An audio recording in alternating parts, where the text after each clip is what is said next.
Welcome to another edition of Layeth the Mat Down. We have an exciting show today. We actually have, no joke, a guest on the show who is not Charlie, Jim, or Matt. So hey, but before we get into any of that, allow me to introduce myself. My name is James Welsh, and I am a certified podcaster and a bona fide nerd, and you can't teach that. And this over here is Charlie. And I am a certified mark and a glorified jobber. And you could possibly teach that. And this over here, this is Chris. My name is Chris, and I am a lucha-loving, four-horsewoman-hugging son of a gun. And you And can't right here, teach oh, that. Matt, no, Matt. And my name is in the damn show, and you can't teach that. And guess what? I got only one word to describe every other podcast out there, and I'm going to spell it out for you. S-A-W-F-T. Soft. Bada boom! Realest podcast in the room. How you doing? All right, boys. So We did it. We did it. All right. All right, guys. So we got a good show. I'm gonna jump right into the "How You Doing" segment after our Enzo Amore-like introduction. So I'm gonna start it off with our host, the one and only Matt. Matt, tell me, how are you doing? I'm doing pretty good. I've been doing Insanity Max 30, so I'm trying to get in Seth Rollins-like shape.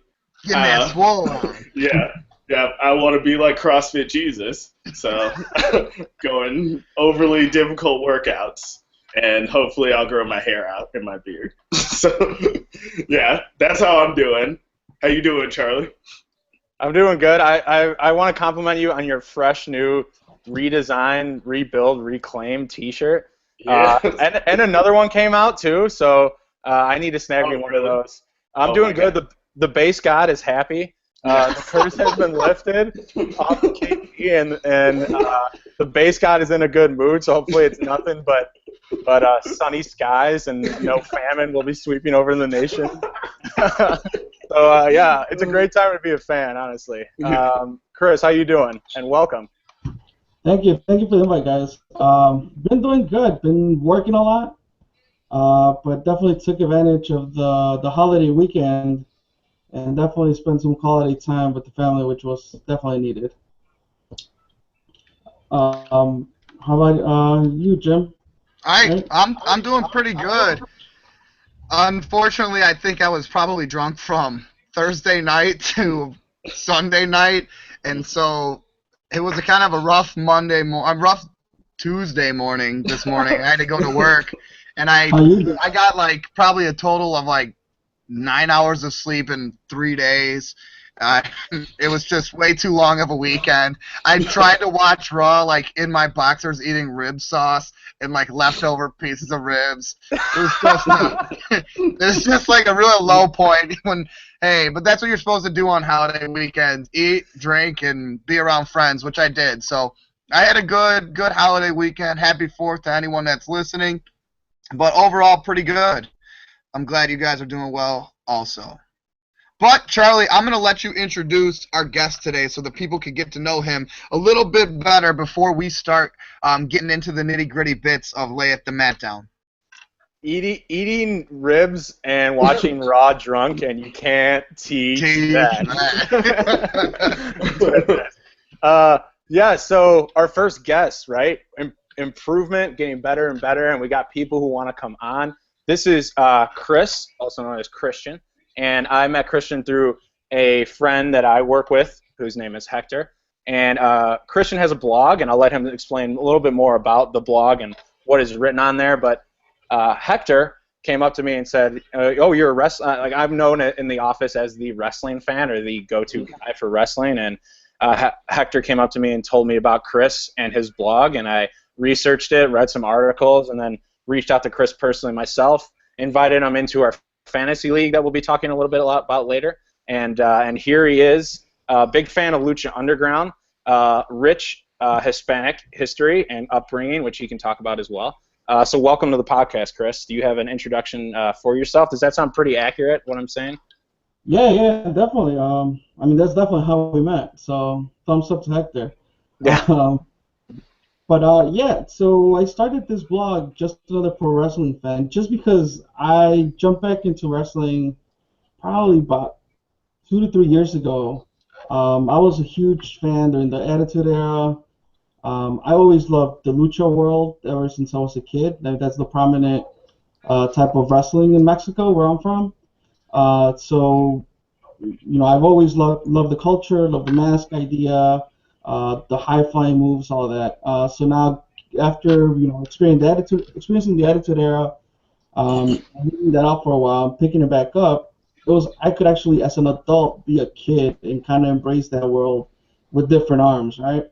Right. So there are a bunch of people out there, blogging and doing things, and I just needed an outlet to get my thoughts out there and just kind of reaching and tapping into that community, which it led me to you guys, which I'm super thankful for that invite to the Fantasy League. You said we'll talk about that later, but all of this is a new experience for me, and I'm just excited. It's a good time to be a wrestling fan. You're not just tied down to WWE. We got Lucha. There's some TNA people. I mean, I'm not a huge TNA guy. But local wrestling, right? I've seen you guys at some AEW events, which AEW is kicking ass, in my opinion. Yeah. So tell me, you're sporting the green mask, and I love it. But is there a story behind that? Because I know it's also the logo for your blog, Just Another Pro Wrestling Fan. It's on your Twitter avatar, and then you're wearing it right now. Is there a story behind the masks?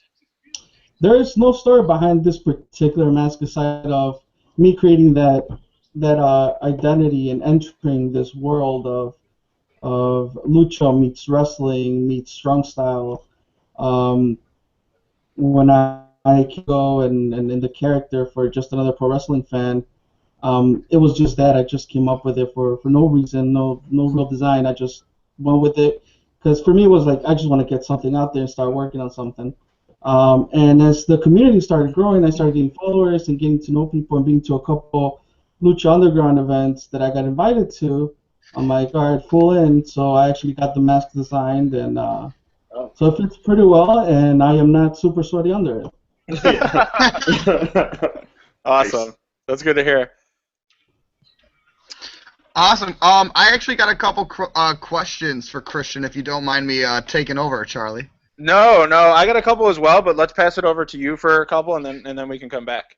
Okay, cool. All right, Chris, so you said you were a big fan of the Attitude Era, and you got a little bit of a lucha background. So, in your mind right now, how would you rank the current roster and the current program that WWE is running compared to when you were a fan of the Attitude Era? Do you think it's doing like a good job, or do you think that they're far behind? What are your thoughts?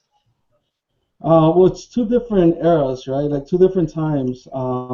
Definitely, we can't. I don't think I can compare because if I start comparing, I feel like this roster has so much potential, right?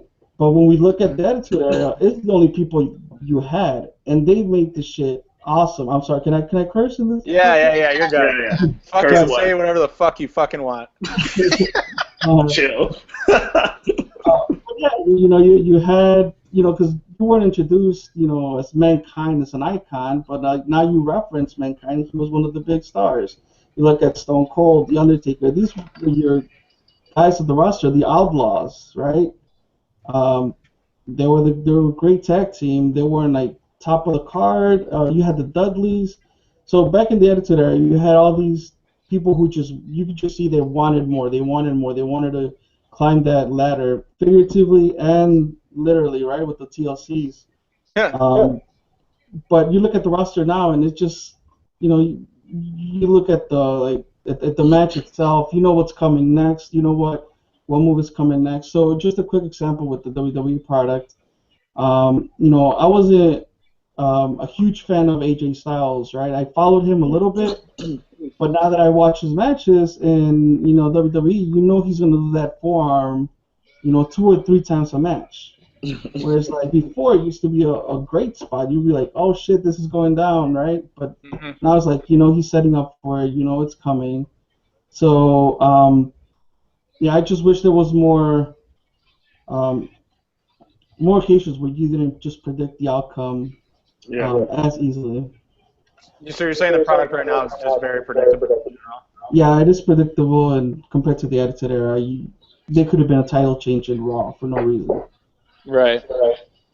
I like that answer a lot because I actually agree. I think the talent on the roster now is better, but the direction isn't as clear, and some of the guys are scared to go out of the box. So that you are on the same level as me, my man.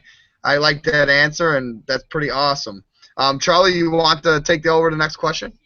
Yeah, just to comment on that really quick, and I don't know if Matt, if you had any comments on it, but I just feel like, and I'm biased, obviously, because we all love the Attitude Era more than now, so I'm trying not to compare, but I feel like the undercard and the mid-card was just so much more exhilarating in the Attitude Era, and they focused more on building these new guys up into stars, whereas right now, I feel like they're too heavily reliant on Attitude Era stars, and they need to, or part-timers or anything like that. Like they need to stop relying so much on Austin coming back for WrestleMania. Like that's an awesome pop, and I understand it's the biggest WrestleMania ever, so why not have 3 legends come back? But and then they had The Rock too, so you could say 4. But I think they need to stop relying on that so much, and I think they need to build their under and mid card to be as good as a potential like New Age Outlaws versus APA's rivalry that didn't involve the belts. Like that was like entertaining, and that was like your first hour of Attitude Era Raw. And I don't feel like the first hour undercard is like anywhere near that. So that would just be my comparison. Do you have anything you want to say, Matt? Yeah, like I just wanted to add to that. Like when you watch an old Attitude Era Raw, like the first match, I feel like could be on a pay-per-view, and it was just. Like, I remember watching one, and it was like the first match was like D'Lo Brown versus X-Pac, and like those are 2 of like the worst, probably like the lowest guys on the card, but they were still like great wrestlers and like had really fun matches. Like there weren't any like pointless matches. I feel like back then. I mean, there were, but you know what I mean. There were less. Yeah, for sure. I mean, just like one of the things I recently was reading up on is. And I know you probably guys talked about this, but when you think about, the WrestleMania 32 moment, what is that going to be? Is it going to be just Shane jumping off the cage? Right? Like that's all you got to look back on. But previous WrestleManias, you know, 5, 7, 8 years ago, it wasn't just one spot. Like you had a couple, great matches that you could rely on and talk about, not just one, great spot. Right. I like your point, Matt, about X-Pac and D'Lo Brown, and I don't want to go on too big of a tangent here, but that was like there was a European Championship division, and it was like a lower card belt, but they made it feel so important. Yeah, they made that feel so important than like your 2-minute Golden Truth squash matches that just do nothing. And they're not fighting for any undercard belt or anything like that. Yeah, when D'Lo won the European Championship, he acted like he had just like won the NBA championship.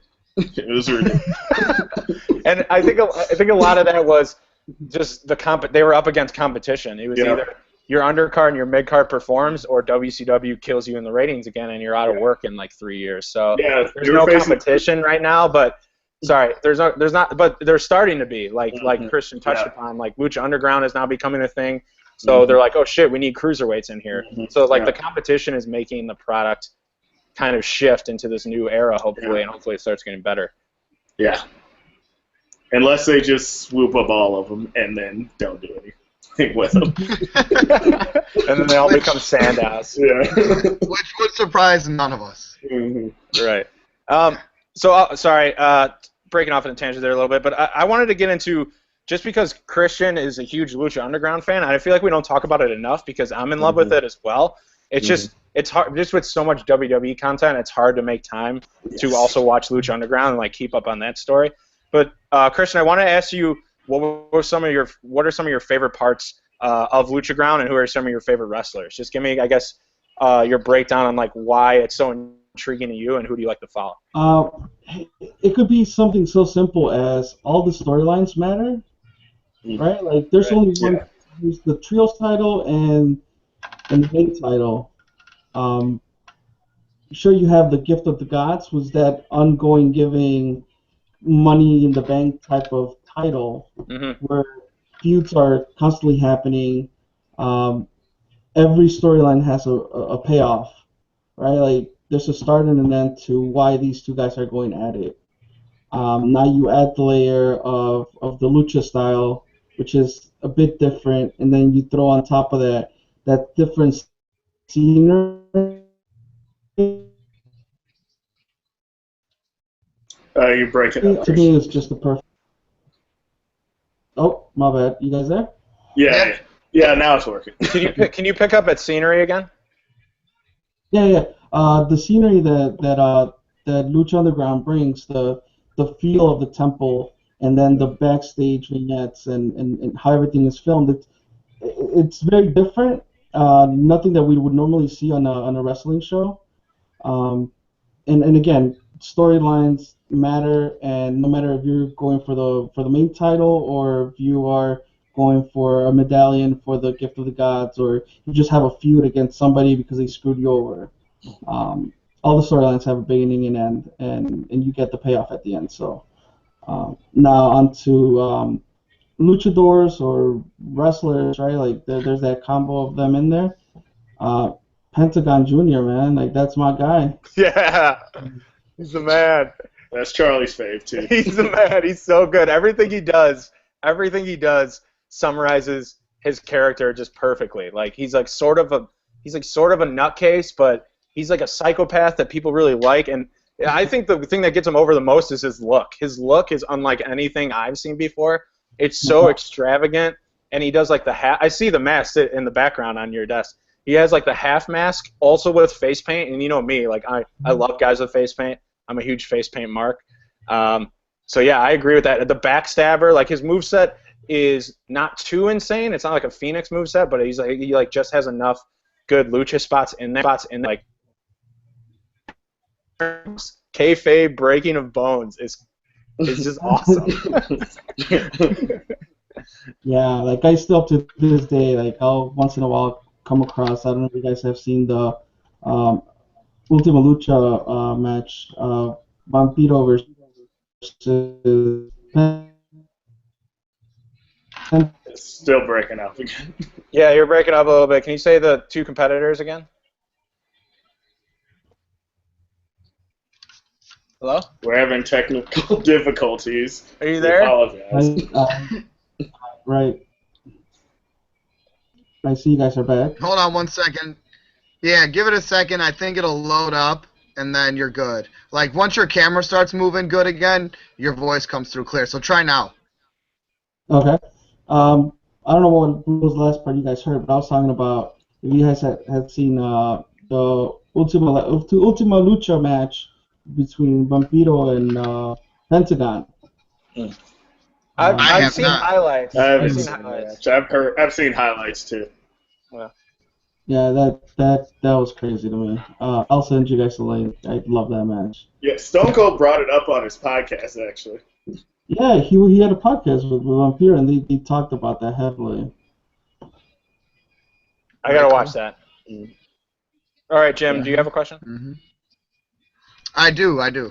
Matt, have you brainstormed any questions either? Because if you want to get involved in this, I can kick it your way after me. No, not right now. Let me think.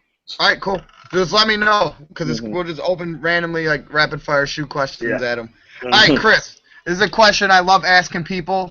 I've asked the other two guys on the show. It kind of gauges someone's mind frame on what kind of wrestlers they enjoy. Who were some of the guys that heavily influenced you as a kid, and then who are some of the guys that you like now, and why? Yeah. All right. As a kid, it had to be a luchador. La Parca. Oh, I love La Parca. Love La Parca. WCW, right? Yeah. Say that again. La Parka did a couple of months, I think, or he had a small run in WCW. He did. That's where I've seen him wrestle. Yeah. I knew of La Parka before that, obviously. So he was a big influence. So is El Santo and Blue Demon, right? Because of the classic old school Mexican movies that they had created. They would go against mummies and zombies and crazy things like that. That is awesome. Nonsense if you think about it now, right? But back in the day, like that was a hit. So lucha wise, like those guys were the influencers. But then now looking at the WWE and this type of product, like definitely, like I was a Stone Cold guy. Like you had your Stone Cold people, you had your The Rock people, and Goldbergs. I was definitely a Stone Cold guy. Definitely led the way to my beer drinking days nowadays, I guess. Good. We all subliminally got incepted by Stone Cold. That's why we're all drinkers now. Yeah. Right. So, Matt, do you remember one time you were over and we were having some beers with a bunch of people and you pointed out that cruiserweight, it was like 96 or 97 WCW sold out. I was just about to bring that up.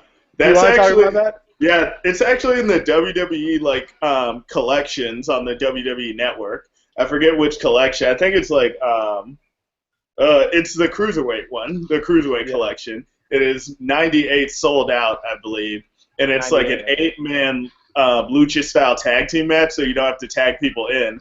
And like La Parka's team ended up losing, and the best part is that he just turns on his team and First, he starts hitting the other team with chairs because he's pissed off he lost, and then just starts turning on his own team and just beats the shit out of everybody, and then does his little dance. It was the funniest thing.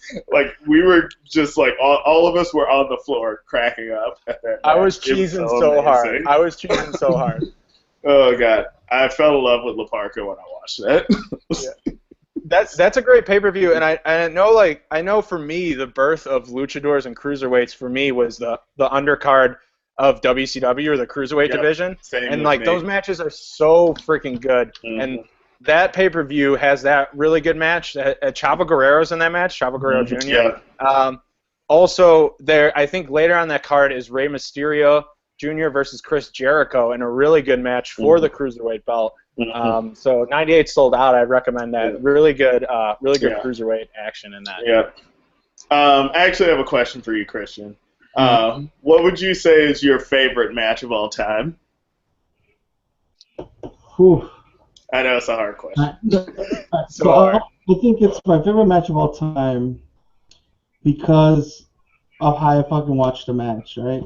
So this was so the match is Austin versus The Rock, right? Like the first WrestleMania, I think it was WrestleMania 15. Yeah. Oh, that's different. Usually people say 17. Right. Yeah, so yeah. The first one, right? Because this when I started like that was my first big WrestleMania. Right? And I can't remember if because back in the day we had that black box that would get you all the pay-per-views. Right? Yes. Yes.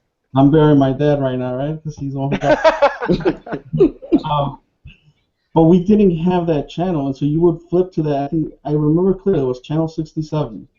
And you would see the screen go in and out, and blurry, and that it just didn't look right. But you could hear the sound perfectly. So I sat my ass there trying to watch that WrestleMania, and I was just excited as hell because I could hear the sound.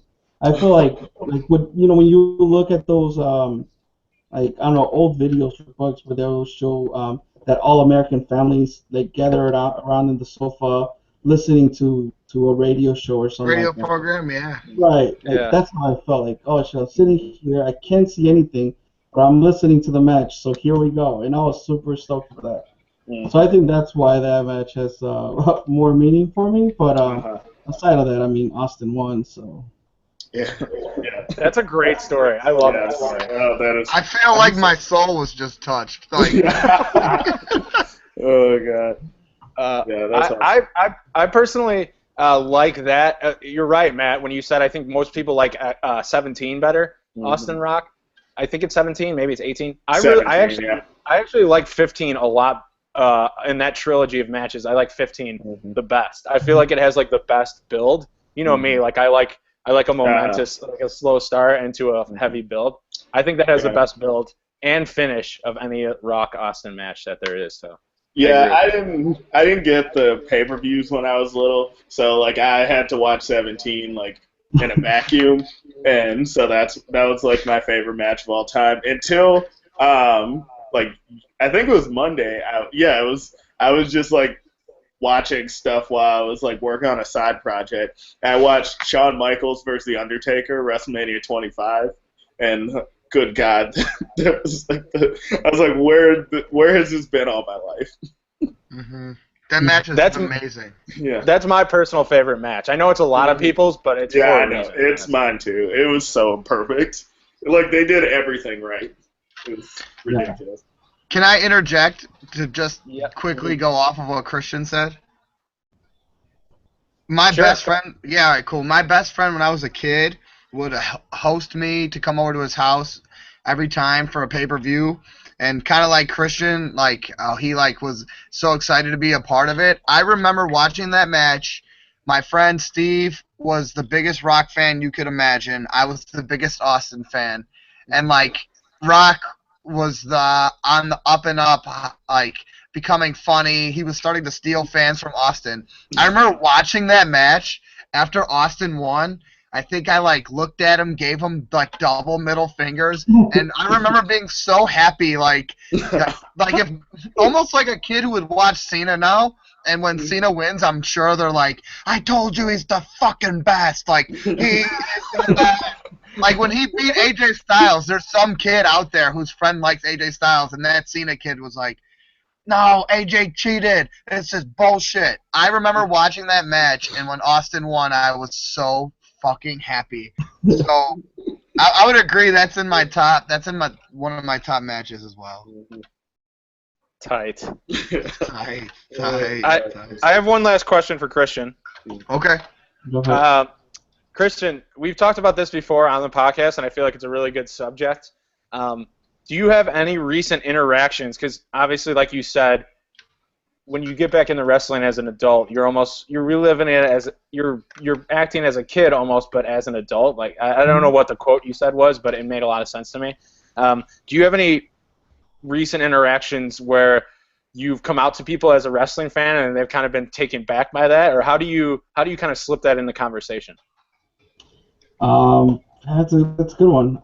Yeah, because right away, like wrestling fan, I mean, like you get the typical like, it's fake, right? Always. Yeah, bro. I know it's a predetermined outcome. That's what I tell them. Like we know that that's the case. But yeah, it just comes to conversation, man. And then most of the people that know me at this point, I guess when I was starting to really embrace the whole, I am a wrestling fan, and kind of like this is who I am.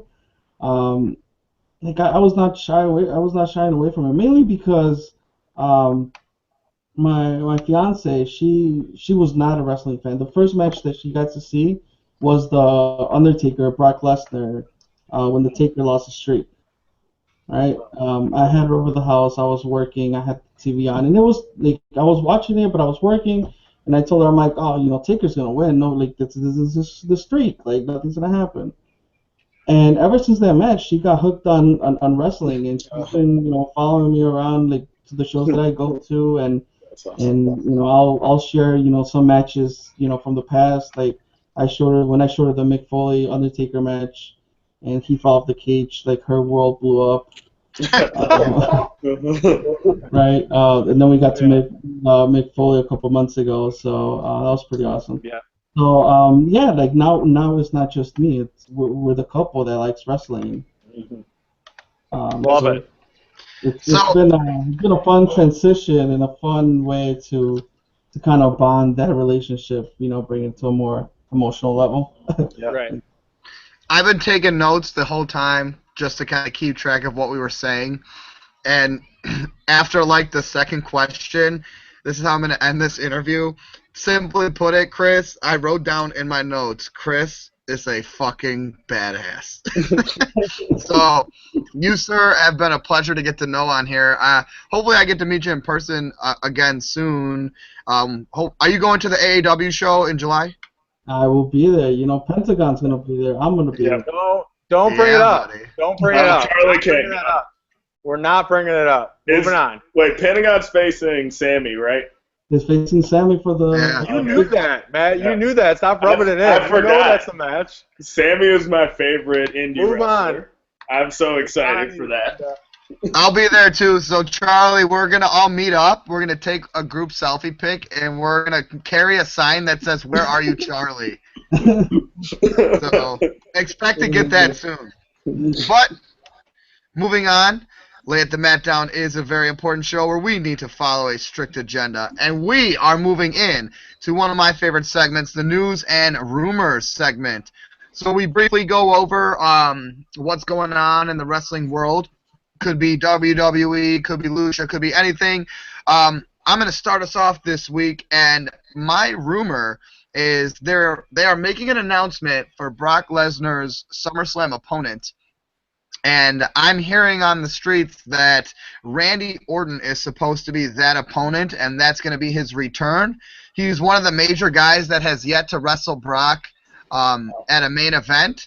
I'll start with Matt. What do you think on Randy versus Brock as a SummerSlam match? I would love to see that. Like, it's someone I haven't seen Brock face, and it's someone who, like, legitimately you believe could beat Brock. So it's not like a what's Beast in the East versus Kofi Kingston type thing, or like even Dean. Like, although I did think Dean would win that match, that was bullshit. So yeah, I'm excited for that. I agree. Depending on whether he loses his UFC match. Yeah, I wonder if he loses his UFC match, do you think they would let Randy beat him? That's a good question. I wonder if that's going to help determine the outcome. Yeah, I mean, Charlie's shaking. For those of you who can't see, Charlie's shaking his head so hard at me right now for even asking that question, like he's disgusted in my. But I digress. So that's my rumor, and I'm going to move on with my news. And my news is that officially, the Cruiserweight tournament is set to start on air next Wednesday. So not tomorrow, but next Wednesday. And I'm really anxious because we talked about it a little on the podcast last time, but I think the news broke in between shows that Morrow and Daniel Bryan are going to be the official commentators on that. And I'm really excited because I think DB is going to be excited to be back. I think he's got a lot of knowledge. So I'll kick this one to Charles. What are your thoughts on DB and Morrow as a commentating team? Not that you asked, but I'm not excited about Orton versus Lesnar. That just doesn't do it for me. I didn't ask you didn't because ask. I love Randy Orton and I don't care that you don't like him. Oh man. So I love that Daniel Bryan is still within the WWE. I think this is a really good role for him. An even better role would just be like a full-time trainer, like maybe something that Prince Albert does. But I think this is a great start. And I would also like to if it wasn't going to be Daniel Bryan, I would have loved to see Dean Malenko in this role, because Dean Malenko he's very almost Lance Storm boring, but he's very well spoken. And I think that Morrow's like very energetic, and Dean is a little bit more soft spoken and a little bit lower energy, but he makes really good points. But I'm really glad that Daniel Bryan is in this as well. What was your original question? I once again just went off on a tangent. What was your question? No, it was just, are you excited of those two commentating? Because that was the news, and you answered it perfectly. So you did a good job. Tangent. Can I just add something? Yeah. Also, in my I was going through the WWE collections, and another match I watched was Daniel Bryan versus John Cena at SummerSlam, and that, like, I don't know why it was in the greatest of all time matches, although it was amazing. like I recommend that you watch it though. It was really good. Was And- that the first time he did the knee that like beat Cena? Was that the first time he did the knee? Yeah. Yeah, and I swear to God, I almost like when his music hit, I almost started crying. I got goosebumps. I don't understand it. Like if you saw my tweet about like if you don't think you can love a man that you've never met, like just watch a Daniel Bryan match. Like that's what that was about. I remember that. Yeah. I That's don't perfect. know why. It was just the yes chanting and it just made me so happy. But yeah. All right, so Also, one more thing. I'm oh, sorry. go ahead. No, go ahead, Matt. Um, I like when Matt is excited because it makes me more excited. Yeah. So we all love Drew Gulak because we saw him at an AAW show, and Corey Graves was actually at the taping of the Cruiserweight tournament, and he just posted a tweet. All it said was, "I am a Drew Gulak fan now. That is all." And I was like, "Yes, he's catching on." That's awesome. Gulak is my pick to win. He's my Oh. heart. He's the guy I'm picking with my heart too, Matt. Yeah, he's so good. I love him. Ooh, the master of 1,005 holds. Yeah. Oh god. All right. All right, Charlie, what do you got for us? So my news is not the greatest news, but I felt very intrigued by it. And the reason, well, first off, I guess just to say what my news is. So, well, all right, let's start here. I don't know where to start. I don't know what I'm doing. I don't know what I'm saying. So, since going to a pro wrestling blitz show, I think it was February, January. I don't know when I went. January maybe.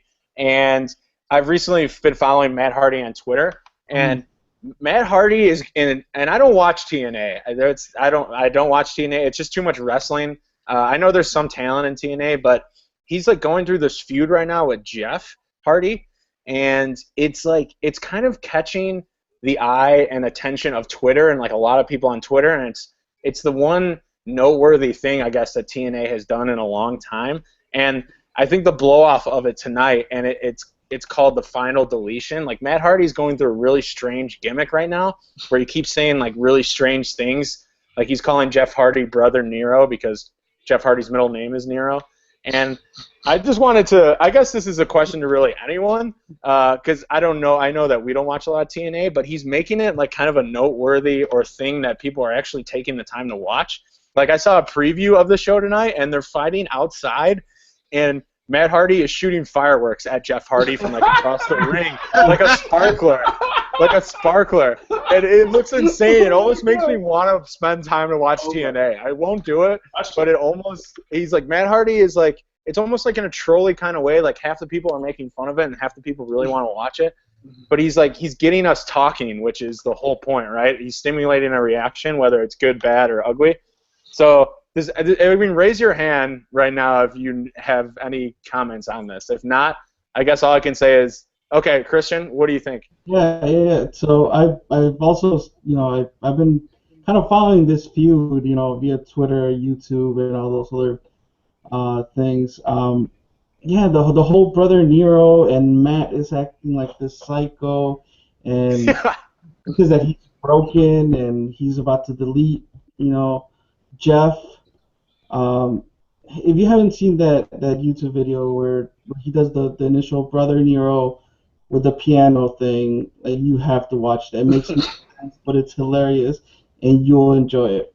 So I know they fought a couple of times at different. They just had TNA had their Slammiversary. I think that's like their big event where they had the last match where Matt loses again. And now they're going to have the big blow-off match, which is the deletion of Jeff. And it's not going to be at the Impact Zone, as they call it. It's going to be at their home. Right. It's all at Jeff's house. In North Carolina. And bombs and everything is happening. Like, that's as much as I know, but I've been following it, and it's hilarious. And yes, like you said, it's exactly talking, right? Earlier on, I just said I don't follow TNA or anything like that. I don't. But these guys, I follow that. That's right.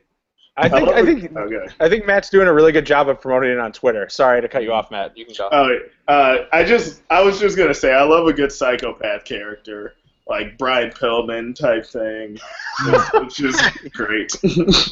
Like the fireworks are like when Pillman pulled out the gun. Right, a little bit, a little less deadly than a gun, Yeah, but still. yeah. That's funny. So so that's my news. So give TNA a shot, I guess. At least this match. I won't, but let me know how it goes on Twitter. So my rumor that I recently just heard is that Paul Heyman has been a little bit frustrated with WWE and like his lack of involvement. And this is not something we have to really dive too deep into because I think it's a fresh new rumor, and I don't know how much weight it holds. But I wanted to, and I can direct this to Jim. I wanted to say, if Heyman was to become more involved, who would you put Heyman with on the current roster right now that he hasn't been with already? That's easy for me. I would draft Shinsuke to Raw because he's got so much awesome potential, and I would instantly put Nakamura with Heyman because it'll ease the tension on Nakamura not being able to talk, and Heyman's a guy that He can talk. He's just foreign. Well, no, you know what I meant. You know what I meant. Not being able to deliver the type of promo that Vince would be accustomed to getting, as what I should have said. Yeah. Whereas Heyman can build him up to be, like the real deal. So for me, it's Nakamura. They tried to do it. I don't know if you guys were watching at the time. They tried to do it with Cesaro when Cesaro was like kind of hot on the come up, and it flopped real bad. Mm-hmm. So give it to Shinsuke, and let Heyman just talk him up. And you can even have him become like, when Brock's gone, he's Shinsuke's guy, but when Brock's back, Brock takes precedent, and that's how it always will be, So that would be what I would do. Chris, what would you do? Anyone on the roster? The idea of Shinsuke is interesting, but I would do Samoa Joe, right? Bring up Samoa Joe, let Heyman talk from, and then you eventually build that into a feud between Joe and Brock Lesnar. I think Joe is the only one that physically can compare to Lesnar at this point, and be a believable win for Lesnar to lose at some point. Yeah, I like that. So it sounds like, and I'll get to you in a second, Matt. So it sounds like the theme here is like pairing Heyman with people who could possibly like shoot on you and destroy you is kind of like what he's best at. Like Samoa Joe seems like someone who could potentially, kickbox for a living. Like Shinsuke's stiff as hell, like someone who could potentially shoot. Heyman builds him up to be like a legitimate threat that could tear your head off. Matt, what do you say? So like a lot of I like the point of a mouthpiece is obviously put them with someone who can't really talk like Brock, but like Heyman used to be with CM Punk and he was one of the best talkers like on the roster. So it doesn't necessarily have to be either someone who can't talk or someone who can who looks like they can like legitimately fight. So my person would be Seth Rollins because he like those two would like do ridiculous heel promos and like I just feel like Heyman could like take Seth to another level. Because like the only thing that Seth struggles with sometimes is his mic skills, even though he is better than most people on there. But like think of him and Heyman, like Heyman just like I don't know, doing what Heyman does. Right, it's worked with Punk, so it could work with Rollins. So that's a really good point. It doesn't need to be someone who can't necessarily talk well. Yeah. I like that. So without further ado, I'm going to actually pass it off to you, Matt. This is a good transition. And I think you have some news for us. Yeah. Charlie put on the agenda for my news that Eric Rowan got a big old booty. I guess he does. It's true. It's true. Also, I just saw, I don't know if this is that new, but I saw Cody Rhodes is going to face Chris Hero, which I would be very excited about. I'm a big Chris Hero fan, and I'm a big Cody Rhodes fan, so that would be awesome. And then also, I just listened to Ricochet on the Steve Austin podcast. I won't like give anything away about it, but it was a good listen. So I would recommend that. And you can learn. I learned a lot about Ricochet's background, and he explained like the difference between like Prince Puma and Ricochet, which was very interesting. So give that a listen. Ooh, Nice. sounds interesting. I like that. Yeah. All right. I'll pass it over to Christian for your news and rumors. All right. So this morning I heard that The Rock is getting his star at the Walk of Fame of Hollywood. So thank you Deserves for it. The Rock, for people's camp. And the other news is Lucha Underground just wrapped up season 3. I really hated myself for not being there. I had the chance to, but you know, you gotta stop doing these one-day trips to California just for that. It's worth it. So that's all I got for news. But some rumors. You guys familiar with Moose? He's been at a couple AEW events. Originally from Ring of Honor. Moose. Mm-hmm. Moose. His contract's up, so there's lots of buzz about him going straight to WWE. So he's a big man and he's athletic. Personally, I just hope they don't put him in the same bucket as Apollo Crews. Oh yeah. So I just I have lots of hopes for him if that actually happens. And the other rumor, and I don't know if if you got the answer to that since you listened to the podcast, the Austin podcast, but that Ricochet, Prince Puma might be done with Lucha Underground. He didn't mention it. Right. So I don't know. I was looking for that. I was like, is he gonna say something? Yeah. He's been the face of Lucha since the beginning. Yeah. Losing an asset like him is not just like Sin Cara, where you could just replace the mask and another guy. Yeah. Yeah. I have a couple comments on that. I heard Moose was the signing of him slowed down a little bit because of what happened to Jerry Lawler recently. I mean, Jerry Lawler just got accused for some domestic violence charges. Those were dropped, so Lawler is back. Long live the king. But I think Moose might have had a little bit of problem with that in the past as well, and that's why I think they were just slow to sign him. I heard Ricochet as an inevitable sign, and I did hear, I believe that Jim texted us something about Prince Puma's role on Lucha Underground, but I don't know if I want to say it.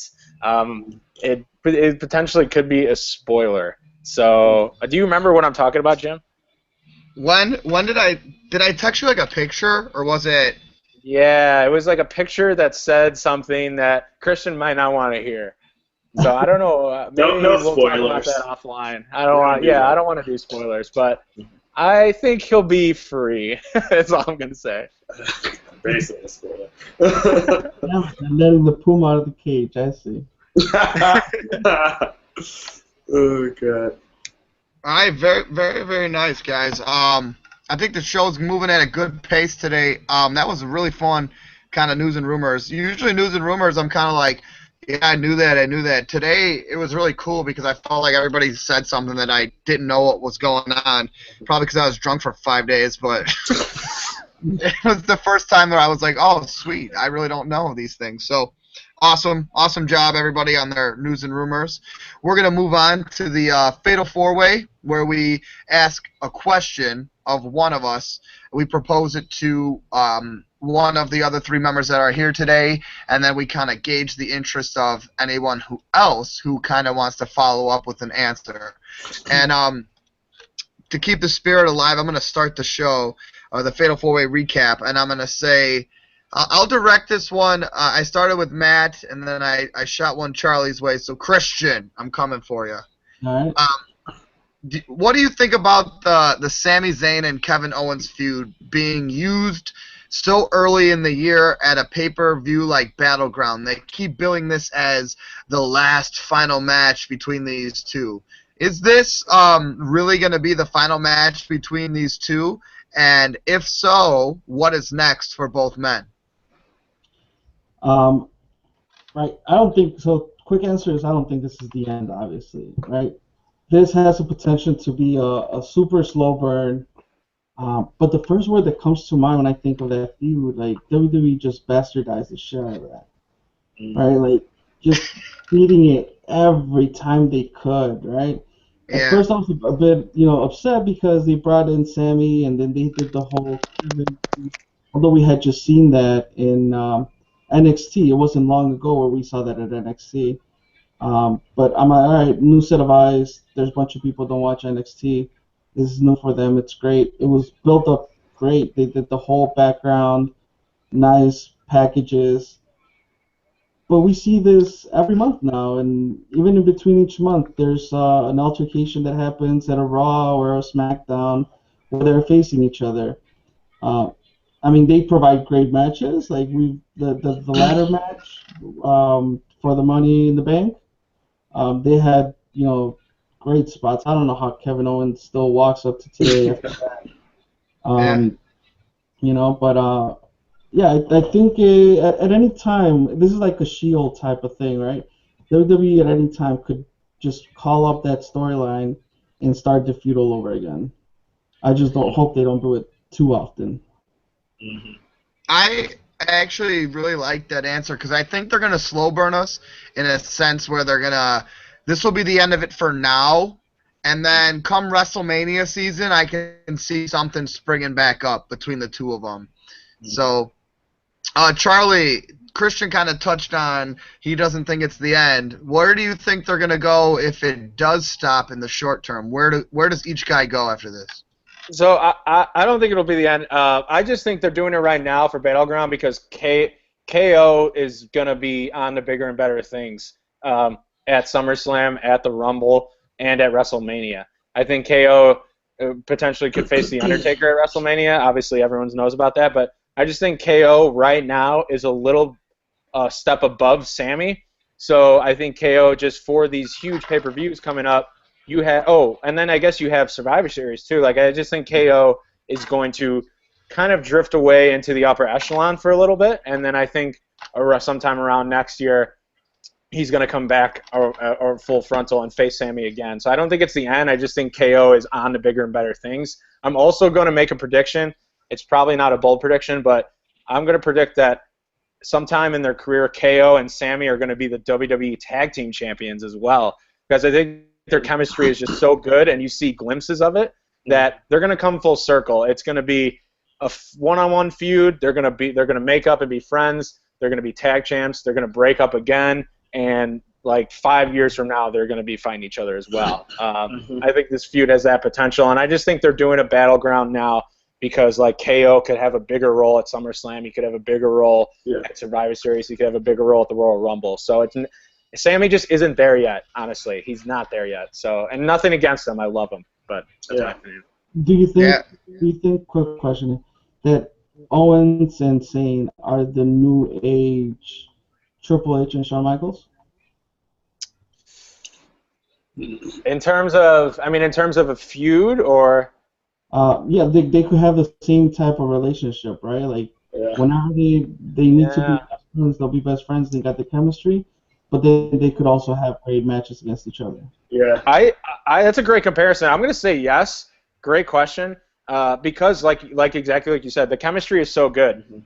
When they did that spot on Raw where they both super kicked Jericho, and even when they were like forced to tag together, I just think the chemistry is amazing. And they've had it, and I think they've been tag champs before in Ring of Honor. So they can just bring that back. So yeah, I think it'll be one of those, and they're best friends too, just like H and Michaels are. So I would say yes. Matt, what do you think? Give me your thoughts. I mean, yeah, I agree with them. It's not going to be the end at all. Like, it's just something they say all the time about feuds. Like, this is going to go on as long as their careers go on, I believe. And it's going to go back and forth between them being friends and not being friends. So, yeah. Yeah. Just to end my question, I'm going to play devil's advocate here. Chris, you brought up a good thing between Michaels and Triple H and Charlie with the chemistry and the fact that they used to be tag champs. However, I would prefer it more, just me as a fan. I want it to almost be like Rock and Austin. When someone tells me Stone Cold Steve Austin, I know that Stone Cold hates Rock. And when I think of Rock, I know Rock hates Stone Cold. I would be okay if I'm synonymous in 10 years. Like you say Kevin Owens, you think hates Sami Zayn. You say Sami Zayn, you say hates Kevin Owens. And as they grow in their careers, they could go away from each other, like you said. They can go away from each other, but I always want their number one hatred to be each other. So Owens could be world heavyweight champion one day in a feud with somebody else, but he still hates Sami Zayn more. He still hates to see Sami Zayn succeed. So, awesome answers, guys, and thank you for giving me some interesting insight. I'm gonna kick it. Charlie, you're next on the list. What do you got for us? So being a marketer and being a fan of content marketing specifically, I noticed something on their WWE website, and I thought it was just really intriguing, and it's something that caught my eye. It's like, wow, WWE has actually been paying attention to what their listeners want, and that's a page where you can do your own mock fantasy draft. And I know I sent it to Jim and Matt, and I don't know, Jim might have been blacked out, so he probably didn't get the text. But you click into a page, and you can kind of separate guys in the Raw and SmackDown, and then like view your rosters of how they could look. And it has like it was going on forever. It wasn't just your initial 5 guys. Like I was clicking guys here and there, and it started off with the part-timers, then it would go to the main eventers, then it was the mid-card, the undercard. It was throwing women in there. I was like, this is great. Like I can kind of see how the rosters will shape up, and that's what everyone's talking about. So I just think that's a really good piece of interactive, engaging content, and something that surprised me that WWE would be smart enough to do that, honestly, in a sad way. But I wanted to pose a question. Let's start with Matt, since he went last in the other one. What do you think about that? Also, what would be a piece of content that you would put on the website that you think would just like the internet fans would love and would be very, very marky, very smarty too? Well, I'm always a big fan of behind-the-scenes type stuff. I don't think they would do that because that breaks kayfabe, but I would love to see just pulling back the curtain even more, like more breaking ground type things. You know what I mean? I guess as far as like a website feature, I don't know. I'm a developer, not a designer. Right. Matt's on the back end. Matt's on the back end. I'm on the front end. Matt's on the back end. Yeah. That's why we complement each other so well. Yeah. No, I like that. You know, even more breaking down kayfabe. Yeah. I think there's going to be more of that too. Christian, do you have any ideas of like a piece of content that would just people would mark out over that's not corporate-y and actually is something the fans want? Right. So I like that idea of behind the scenes. So if we look at that, like well, I don't know if you guys heard it, but it's pretty well documented that Triple H has like 4 screens that are just live feeds of cameras in the NXT Center. What do they call it? Performance Center? Performance Center, yeah. So if we get like a Big Brother camera just to kind of see, on the network or whatever, wherever, you just go in and see what's going on, who's training, just from a kind of eagle eye kind of point of view, like what's happening at the Performance Center. Like I think that would be pretty badass. That's awesome. I love that. That would be amazing. Kind of like Big Brother. Yeah. Jim, what about you? I think it would be cool, and I think this is something that they should look into doing to gauge interest. Is you know how they got the WWE app? Yeah. Everybody likes to voice their opinion on Twitter. Everybody likes to say like, this is bad, this is good, this is whatever. I think it would be cool if you had to create a profile. So like, let's say you download the WWE app, you create a profile, you tell the app how old you are, and just basic info, just your name, how old you are, whatever. After every match on Raw, you should get a notification, and it should say, rate this match. And then you rate the match out of 5 stars, and then they're going to see what kids are liking, what the older people are liking and what the like in between like. Mhm. So let's Yeah. say Goldust and Fandango, like what R-Truth and Goldust wrestle Breeze and Fandango, and then after the match you get a notification and it says rate this match, and I give it a 2 stars, but a kid gives it a 5. They're gonna know that those people are more marketable to children than they are to adults. So it'd be cool if there was some type of giving WWE my voice, because I know that they don't always read Twitter, but if I was able to actually be like, I like this and don't like this, and this is my age, maybe they could make decisions based off fan interest. That's great. Interesting. I love that. And, you know, as a marketer, marketers need data. You need to know your target market, and that's exactly what you just said. I would wonder if they have a social listening tool. Correct me if I'm wrong, Matt. And I keep forgetting I'm Christian's sure they do. in the same industry as well. Is there there's social listening tools out there that will kind of like take all the keywords and demeanor of those and like put them into a word cloud almost. Like I wonder if they. Do you guys think they use that at all, or They would have to. A company of that size. Yeah. It would be stupid if they don't. It doesn't seem like it. Yeah. All right. Well, that's my question. I believe Matt is actually next. Yes, Yeah. yeah. My question is simply, will Brock take Mark Hunt to Suplex City? I'll start with Christian. Oh man, I don't know much about Mark Hunt, to be honest. But I think that pressure's on Brock, man. I Yeah. think he needs to win no matter what. Like that's his WWE. I'm not gonna say that his WWE future's in jeopardy, but It it'll could be hard. definitely, he's a prize fighter, right? And he's getting all the deals he wants. And if he wants things to keep going his way, he has to win. Mm-hmm. Yeah. How about you, Charlie? Yeah, I completely agree that like Mark Hunt has nothing to lose. No one knows who he was. Everyone just knows that he's a knockout artist. He's got heavy hands. Whatever UFC phrase you want to use. I've said this before. I really want Brock to succeed. I'm gonna be. I don't know if where you're watching it, Matt, but I'm gonna probably be at Ricky Hernandez's place watching it. All right, great. So we'll be watching it together, and I'm gonna be doing wrestling chants. I'm gonna be playing Lesnar's theme. Like I'm gonna make it a wrestling event, even though it's a UFC event. And I hope he gets a German in there, at least a side German. Yeah. Oh, that would be great. I'm putting all of my blind faith in Brock. Yeah. Cormier is a big wrestling fan too, so cheer for him. What about you, Jim? I'm right there with you guys. I'm rooting Brock, and from what I've heard, like Charlie said, this guy's supposed to be like a knockout artist. But I did read a really cool article about the fight, and Hunt was kind of ticked because he said Lesnar was the one who went to Dana and was like, hey, this is in my contract. I want to be a part of this.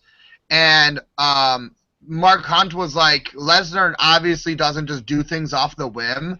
So he knew that he wanted to come back, but he didn't want to announce it. So Lesnar could have been training this fight for months. Yeah. Like months. And Mark Hunt only found out about this fight 4 weeks ago. 4 weeks ago.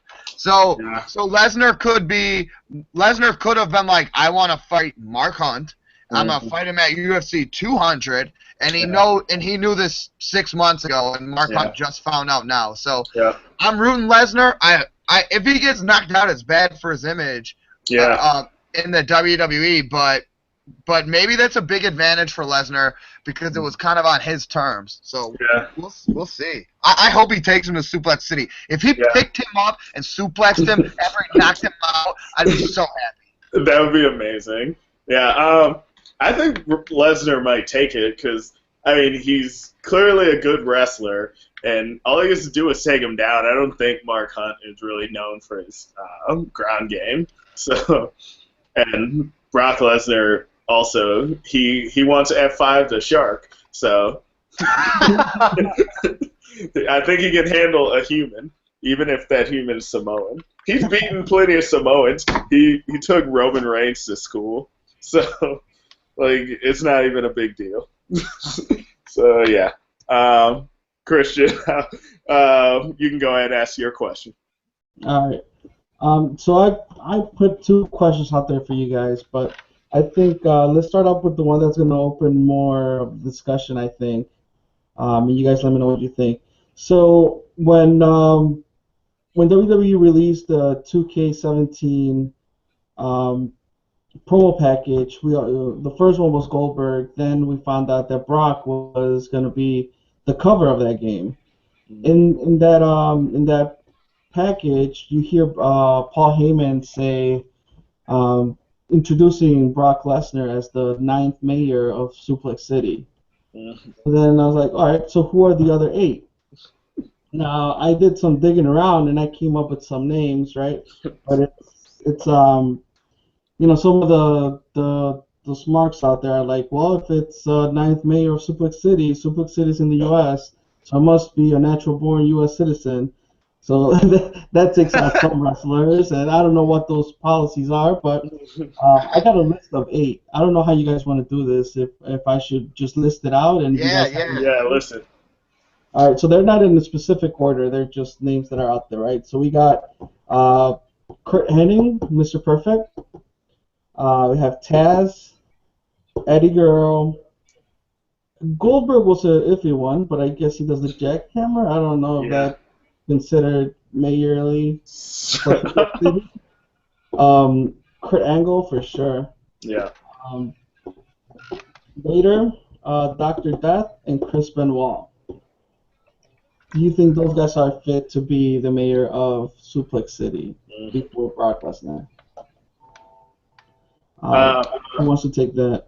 Yeah, actually, can I add who will be the 10th mayor of Suplex City? I'm going to say Jason Jordan. Nice, that's a good one.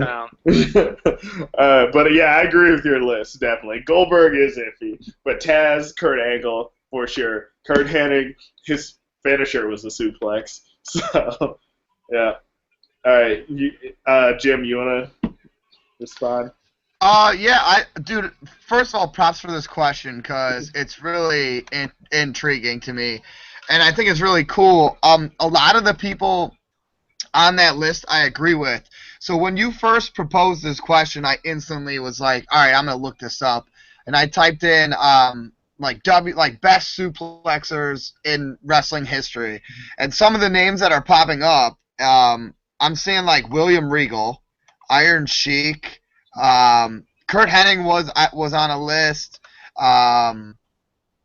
So I think you hit the nail on the head. My personal favorite suplexer is in my top 5 wrestlers, and that's Kurt Angle. So I'm going to say my mayor of Suplex City before Brock Lesnar was Kurt Angle.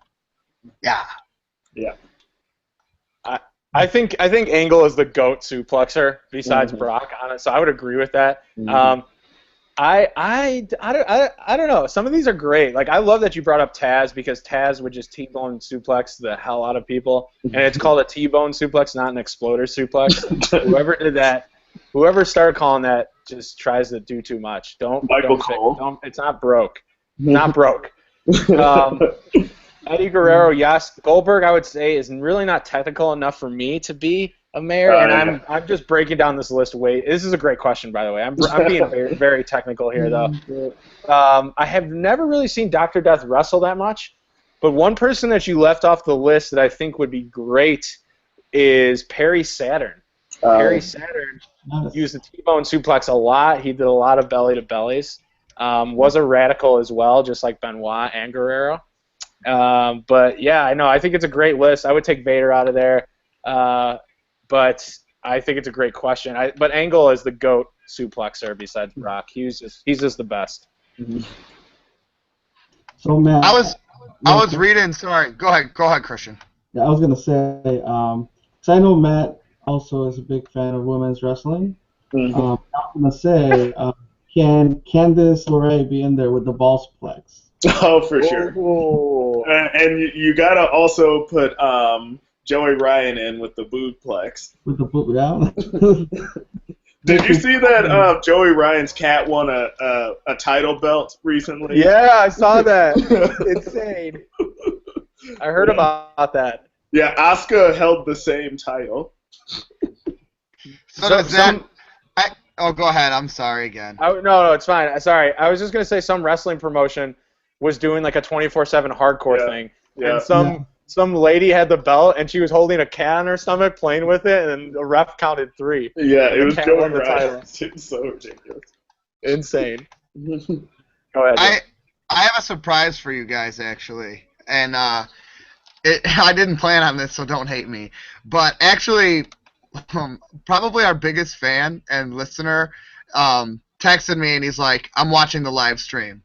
And I said, you're watching the live stream. So I want to do a quick shout-out. My buddy Luke McDonald is watching right now, listening to the show live. And he has been texting me throughout the show. He's like, hey, I want to ask you guys a question. And as we're having this debate, he texted me, he said, Scott's Diner should be on that list. And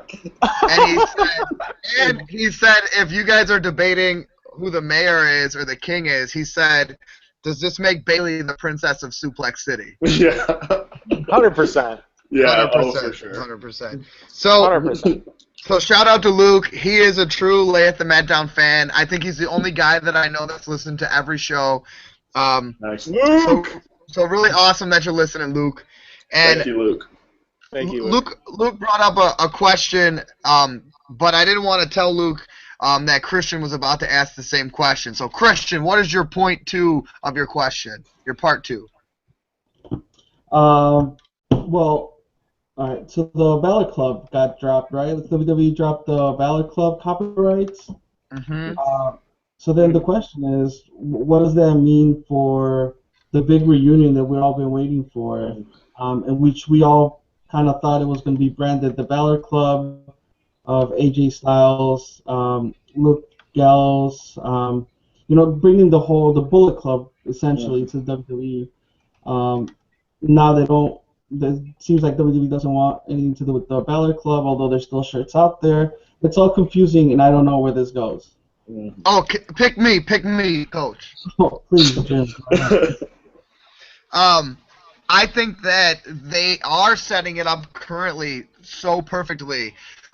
This whole thing about the whole Cena keeps getting attacked by the Bullet Club and all this jazz, and Cena being out of place. I think what they're doing is they're making the Bullet Club look like it's in control right now by Styles, which earlier it wasn't.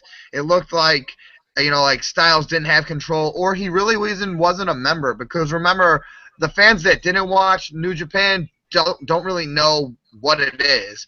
So they have to establish Styles as like a leader.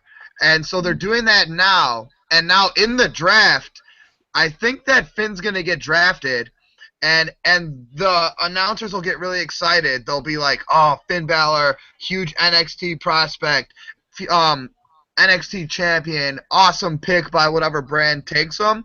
Don't be surprised if AJ Styles is in the same brand that Finn gets drafted to.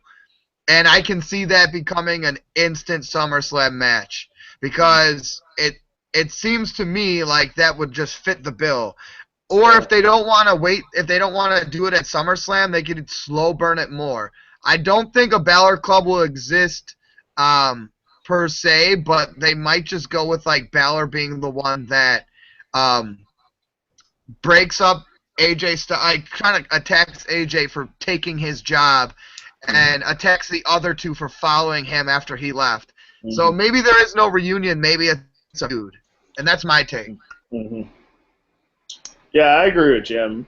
Like, I could see, like, Balor just taking over the Bullet Club and kicking out AJ, and that leads to a feud between those two. And that would be amazing. Yeah, any thoughts, Charlie? I heard it was going to be called something else. I heard it was going to be called the Bulletproof Club. Yeah, so that's better than the club. That's better than the club. So that's the reason why Balor Club wouldn't exist. But I think that everyone has Finn Balor surprise exhaustion, honestly. And you know, I like that we continue to talk about it. Don't get me wrong, but at this time, I've kind of stopped looking for it, to be honest. And I'm just gonna sit back and just let it smack me in the face whenever it wants to. So hopefully, I don't see it coming, because then you'll get a more exuberant reaction out of me. But I don't know. It'd be cool if he got it was a surprise #1 overall draft pick. Yeah, does he get drafted? Does he get drafted? I would say no. I would say no. He doesn't get drafted. Christian, does he get drafted? I don't think so. It's too predictable. Matt. I think he does. I'm with Matt. I think he does. 2 versus 2. Losers buy beers. Perfect. You don't need any more beers, Jim. You've had this. Shots fired. All right, so that comes to a conclusion of our Fatal 4-Way recap on what's going on and questions we ask. We're gonna move on to a quick fantasy recap. We got Christian on the show, who is in the fantasy league. Another member of the league is with us. So we started the league. We didn't really know Christian when he first got into it, like Charlie had stated earlier in the show. I'm just going to add, Christian, what are your thoughts on the league? What would you have done differently, and how do you like it so far? So I had never done any fantasy leagues before, right? It was all new to me, and just kind of go with the flow. I think I, bothered Charlie for a little bit, trying to what's the scoop? What should I be doing? But it was pretty fun the day of, although I was there an hour late, which I apologize for. No worries. But the league itself, it's pretty awesome. I've been doing some low-key trades just to at least get some mic points. And I think listening to I think it was the last podcast, Matt was like, I'm just trying to do anything I can not to get that finisher. Yeah. So I'm in the same boat. Although I think I jumped a few slots. I was you're in 4th, man. I'm in 4th now. Yeah. So thanks to CrossFit Jesus, I believe. Yeah. Yeah, he's got 205 for you. Yeah. So yeah, I'm enjoying it thus far. So cool. I'm glad you like it. We're gonna hopefully keep going with it, and just so the viewers know what's going on. Right now, going from last to first, we got my friend Kevin Davis, who's just really struggling for points. 296 points. Seamus is leading his squad with only 89. So that's a rough go, because he drafted he drafted Cena 2nd overall, who's only given him 53 points. So the Unicorns, which is Matt, is in 7th. He's got 423. I'm on Ace's ass. I'm coming to that ass. He's on Ace's ass because Ace has 432. So Matt is only down by 11 points, and he's hot. He's hot on that ass. And then Ace isn't that far behind Pat. Pat's got 472. Now the numbers jump up a little bit. Christian has got 491, and he's in 4th. I am in 3rd with 536. And then here, this is amazing, and it's not even fair. Charlie's team, I'm in 3rd, people, with 536. Charlie's team is in 2nd with 726. So almost 200 more points than me. And that's not even good enough for 1st. Thomas, with Dean Ambrose, just keeps raking it in. Has 874 points. Thomas was the steal of the draft with Dean Ambrose. So the league is going good. Anybody got anything they want to say? I'm finally starting to hit my stride. So I'm very happy. Sasha's finally giving me points. I still have that dead weight at the bottom with Triple H, Bailey, and Samoa Joe. I know they were risks. I know. But Sasha's finally back. And Big E and Charlotte are still carrying the team. So I'm happy. Yeah. The comeback trail. Charlie. Can I speak? Yeah. Man, it's been rough. It hasn't been rough, but it has been rough. Oh, it's rough? Oh, 726 points is rough. Oh, Hey, I drafted really well. Okay, give Yeah, me credit.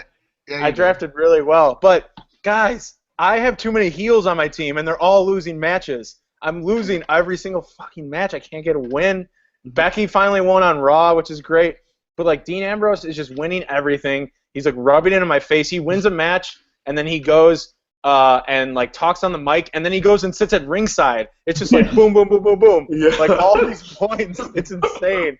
And I was watching Raw live, and it was just, like, rubbing it in my face yesterday.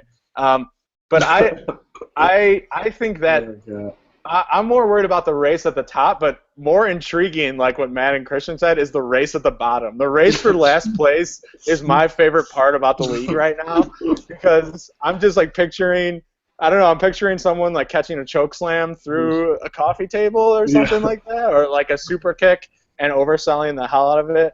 So I don't know who's gonna take that finisher, but I have a healthy lead, so I'm not that worried.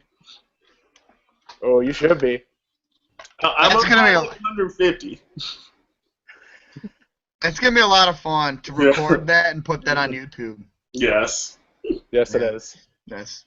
All right, so that's our Layeth the Mat Down Fantasy League quick recap. And I'm gonna, before we get into our game, I just want to end all the wrestling talk with a quick suggestion to you guys and to the viewers out there. If you get a chance to go on the network before the next show, or really in any of your free time, go to pay-per-views and go to WrestleMania. Watch the match between Kurt Angle and Shawn Michaels at WrestleMania 21. So that's Kurt Angle versus Shawn Michaels, WrestleMania 21. The ring psychology that takes place in that match, along with the athleticism, I would rank this nothing short of a 5-star match, and it is 2 matches before the main event. So kind of like what you guys were saying, how back in the day all moments in WrestleMania could steal your breath.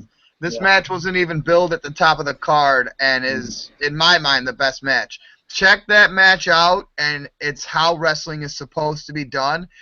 JR does an exceptional job calling that match. I was watching this match, I legitimately thought that, like, Kurt Angle had used all his energy and that Shawn Michaels was on the brink of death at one point in time.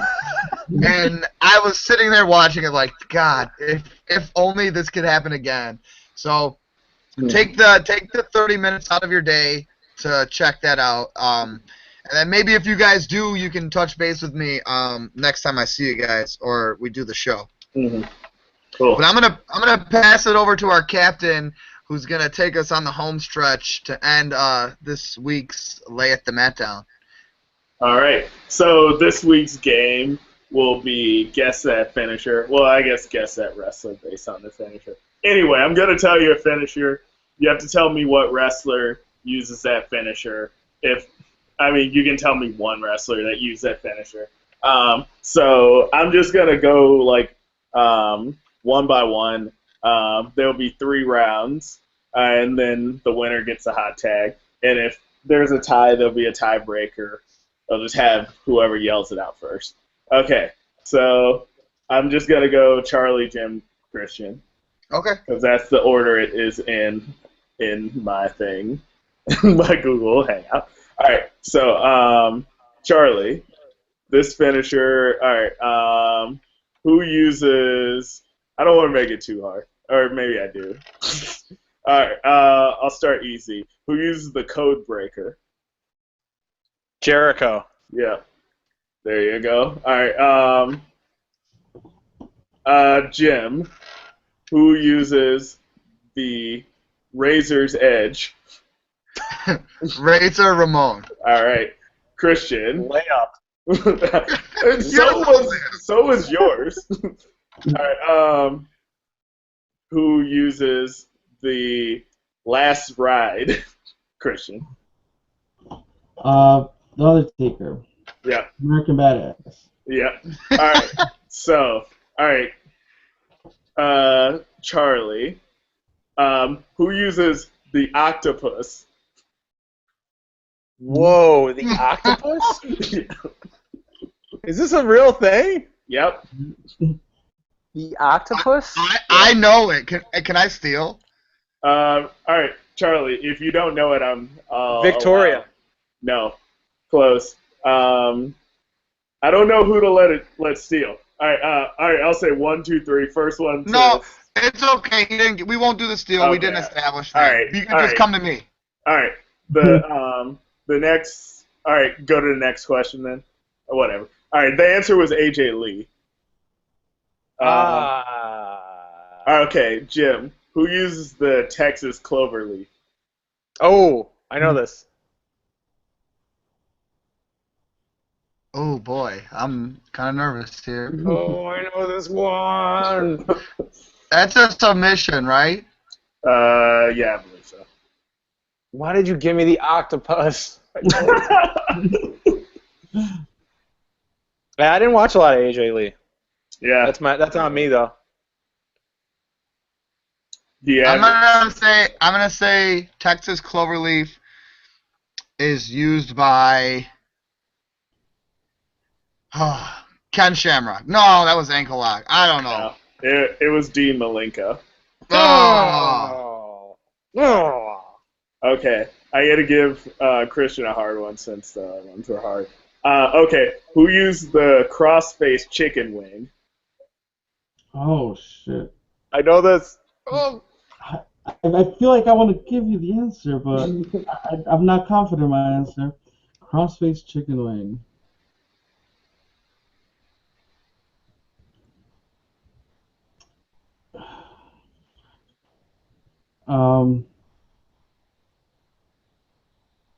See, that's what happens when you watch Raw. I'm thinking Bob Backlund. That's correct. That's correct. Who? Bob Backlund. Nice job. Wait, he got it right? Yeah. Yeah, That's Bob awesome. Backlund. That's awesome. All right. That was a good one. All right. Chris is in the lead. Yeah. All right. Charlie? Who used the Pearl River plunge? Oh, it was Ahmed Johnson. Correct. Yes. No way! What the fuck? That's some bullshit. That was a pretty good one. All right. Let's see. I'm surprised you got that. Not a lot of people even remember who Ahmed Johnson was. I remember he eliminated himself from a Royal Rumble once. Oh, yeah, because he was chasing after Farouk. He was chasing after Farouk, and he grabbed the top rope, and he just jumped over the top rope, like hopped over it, and eliminated himself from the Rumble. I remember watching that. I was like, this fucking idiot. Yeah. What's he doing? So stupid. Let's see. Okay, Jim. I'm fine. I'm trying not to give you something too easy. Okay. Jim is so focused right now. Yeah. Let's give you the Impaler DDT. Jake the Snake? Nope. That is the regular DDT. The Impaler DDT is used by Gangrel. I'm out of it, boys. I would have said somebody else, but yeah, that works. All right. If Christian gets this right, he wins. Yep. Otherwise, it's a tiebreaker between Christian and Charlie. You're out of it, Jim. I'm sorry. I know. All right. Let's see. Still can't believe you got that Bob Backlund one. Yeah, that was great. All right. They mentioned it on the last promo with Darren Young. Yeah. Oh, really? Oh, okay. Yeah. That's why. That's Let's see. What is that in the background? Turn that off, whoever that is. Sorry, I was watching a video of Gangrel do the Impaler DDT. All right. We gotta get this going, Matt. Yeah, I'm trying to pick one that won't be too easy.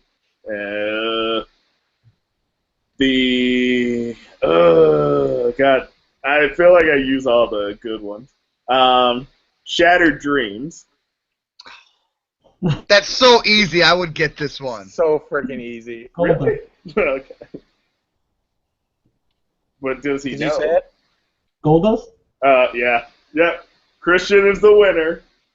And I don't know if you know how the hot tag works, but you get 30 seconds to vent whatever you want after I give you the hot tag. So I've been getting my ass beat in the ring. I'm Enzo and you're Big Kaz. And I'm reaching over. I'm reaching over. There it is. You're in. Go for it. All right. Fucking fine. The fantasy league. Some bullshit. We were supposed to get a fucking live event streamed through the WWE Network. That was supposed to give me some Brock Lesnar points. They never aired that shit, so I never got my points. God. And I'm in fourth place. Oh god, that sucks. Oh god, Brock has no points either.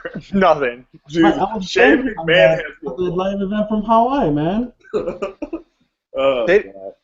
They didn't give us that. They didn't give us Japan. They didn't give us those two. They need to put that shit on the network. What is going on there? Yeah.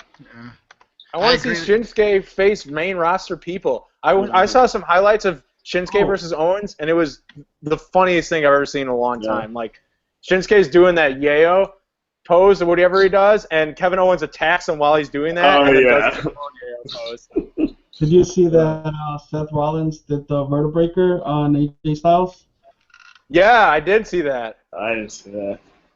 See, that would have been a finisher right there. My buddy I spent the weekend with, well, not the weekend with, but yesterday with 4th of July, he said that Jericho told Shinsuke, or somehow he found out news, he maybe tweeted or something, but Jericho said to Shinsuke that you're the real deal and you'll be world heavyweight champion before your career is done. You So, stupid idiot. apparently in the match that they had together, Jericho realized that Nakamura is in fact that dude. Mm-hmm. That's awesome. All right, Yes. Jim, you want to take us home? I do. All right, so as we come to a close, the next time, if you don't realize, the next time this podcast airs, we are going to have a Raw and we're going to have a SmackDown. Because actually, SmackDowns are live on Tuesdays now, and our next scheduled date, is that going to be the date of the draft? It is 7/19. So, We're gonna have so a buddy why don't we have our buddy as a guest? Why we should debate as a show. Maybe our listeners could give us feedback, Luke. Do you think it would be cool to do a live reaction show and kind of talk while the draft is going on, and us all watching it at the same time? Or maybe we wait till after the draft to go potting. But the next time this show airs, we're gonna have 2 different rosters, 2 different shows, and the future is gonna be extremely different by the next time this podcast takes off, guys. So I'm very excited about that. That's my go-home message. All right. I would like to get in some shameless plugs really quick, and I would like Christian also get in shameless plugs Guys, too. all about the shameless plug. All about the shameless plugs. So you can find me on Twitter at Chuck_Colorado. Also follow our friends on Twitter at the Marky Smark, Trina, and then a new friend I've recently made named Damien. His Twitter handle is at Dare2, the number 2, B, the letter B, Dare2be Damien. And they have a podcast called The Last Mark Standing Podcast, which is at The Last Mark Podcast on Twitter. So follow me, follow these guys, follow our friends, follow everything, tweet. Don't be like Jim and use Twitter. And I use it now. I've been doing a lot of Twitter things that like checking it more. I'm gonna start tweeting once a day, and they're all gonna be at to Chuck whatever the F your thing is, and it's just gonna be more. I'm gonna send you ridiculous things, so you stop saying this every show. Please do. All right, I'm gonna pass it off to Christian so he can promote. No, just follow me. You can go to the website jpwf.com or follow me at JP Wrestling Fan on Twitter. I'll be covering the first out of 3 Ultima Lucha dos events. So it's going to be split up into 3 weeks. We're in week 1 this Wednesday, so that should be exciting. All right, Matt. Thanks for the invite, guys. Oh yeah, of course. Come back Thank anytime. you. And so you can follow me at FatReed, FATTREED. Also follow the podcast at Layeth the Mat. I'm looking to like do some more Layeth the Mat type things, like a blog of some kind. So be on the lookout for that when I get some time. So yeah, that's it for my shameless plug. Do you want to plug anything, Jim? Your Yeah. barren ass Twitter. Yeah, I'm gonna plug my bare ass Twitter. Follow me at JMW3LSH because I was real cool and I made that instead of an E, I used a 3. Real clever. So follow me on Twitter. I'll probably not follow you back. I'll pull Kevin Owens and probably say mean things too. Yeah. Or you'll be but like Big E. Follow me, then unfollow me. Don't follow me. yeah, don't follow me. So I do want to say, once again, shout out to Luke for listening in live, and you can follow Luke at LukeMan83. Make sure you follow at Layeth the Mat Down, Luke, because if you don't follow us, at Layeth the Mat, sorry, if you don't follow us, we don't follow you back. We're like a relationship. We need to have that confirmation. Like once you're in a relationship with us, you're stuck. It's just not a one-way train. God. And we're on iTunes and Stitcher. Yep. And YouTube, right. of course.